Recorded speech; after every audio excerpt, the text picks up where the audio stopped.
Ça, c'est un mimosa debilis. Il se ferme dès qu'on le touche.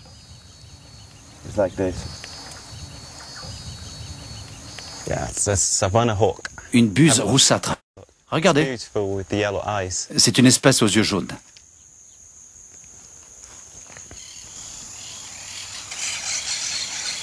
Savane, prairies, marais, forêts, rivières.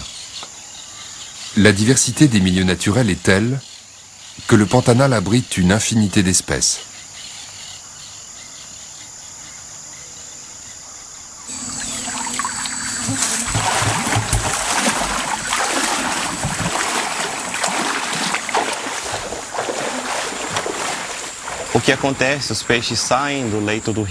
Ce qu'il se passe, c'est que les poissons sortent du lit de la rivière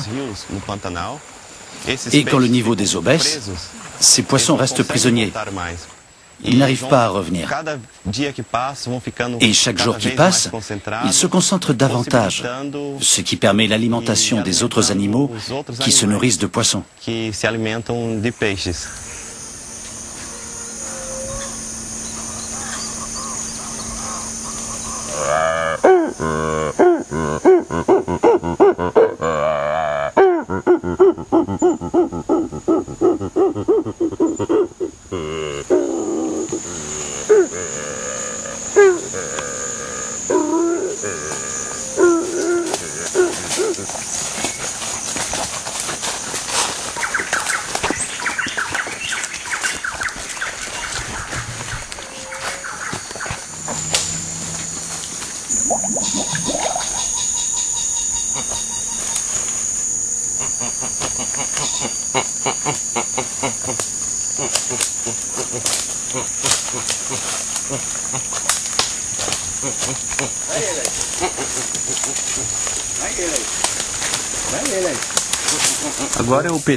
Maintenant, c'est une période au mois d'avril où les caïmans commencent à pondre des œufs.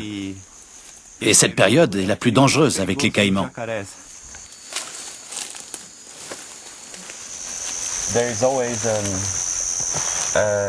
Il y a toujours un caïman par là. C'est que son nid ne doit pas être loin de la rivière. Il faut faire attention. Car même si les caïmans passent leur temps dans l'eau, s'ils voient qu'on croise le chemin de leur nid, ils sortent pour le protéger.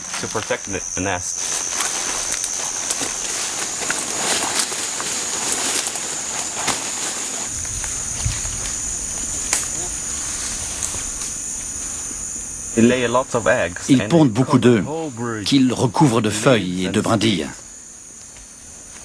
Et la fermentation des feuilles élève la température du nid.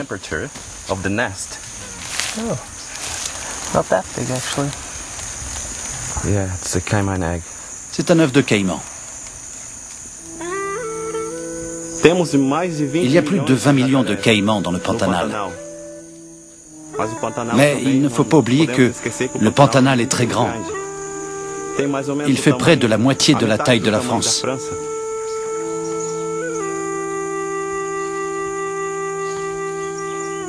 Les eaux qui inondent le Pantanal proviennent des hauts plateaux qui le surplombent. Mais le hara le plus recherché, c'est au Pantanal qu'on le trouve. Il s'agit du hara hyacinthe, qui peut vivre jusqu'à 60 ans.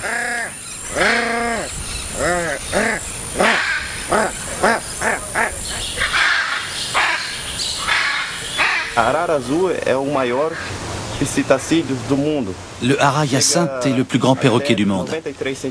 Il atteint 93 cm de la tête à la queue. Cette espèce est menacée d'extinction, mais c'est sa beauté qui motive les touristes à venir au Pantanal. C'est le seul endroit au monde où on peut vraiment les regarder et les entendre.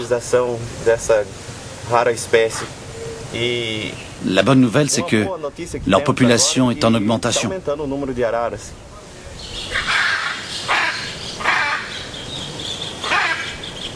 Le tourisme durable au Pantanal aide à la préservation. Aujourd'hui, on s'aperçoit qu'il y a plus d'animaux qu'avant.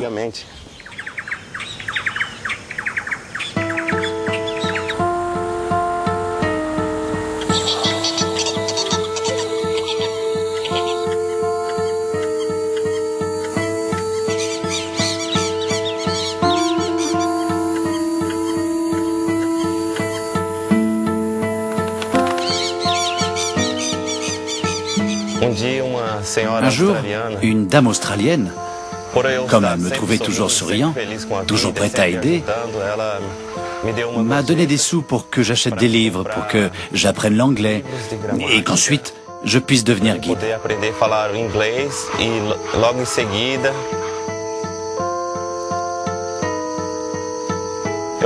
C'est ce que j'ai fait.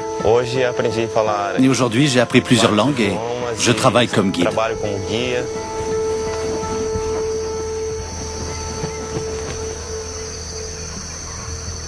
La plus grande partie de mes connaissances, je les ai acquises tout seul.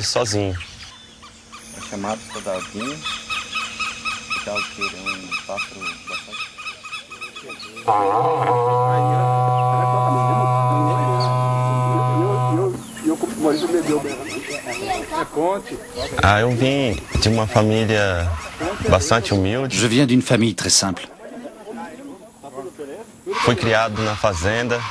J'ai grandi à la ferme où j'aidais mon père et ma mère avec le bétail. Tout ce qu'on mangeait, ou presque, venait de notre petite ferme.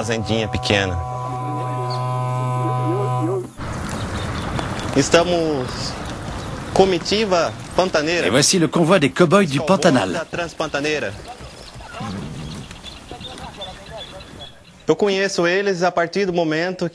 Je les ai connus quand j'ai commencé à travailler comme guide de tourisme au Pantanal.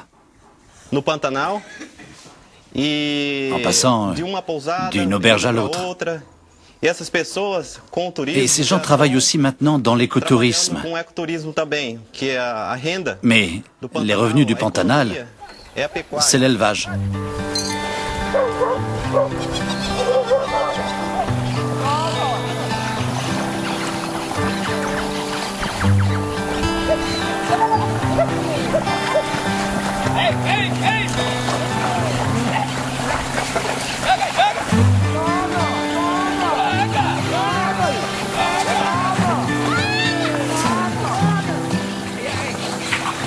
Ailton a toujours voulu faire connaître le monde de son enfance.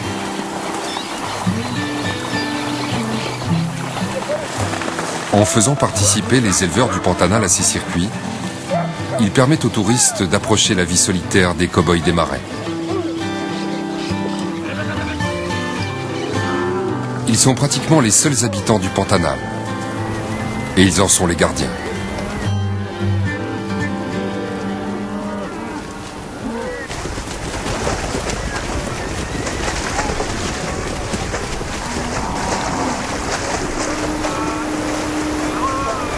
Avec 3 millions de têtes, leur cheptel est l'un des plus importants au monde.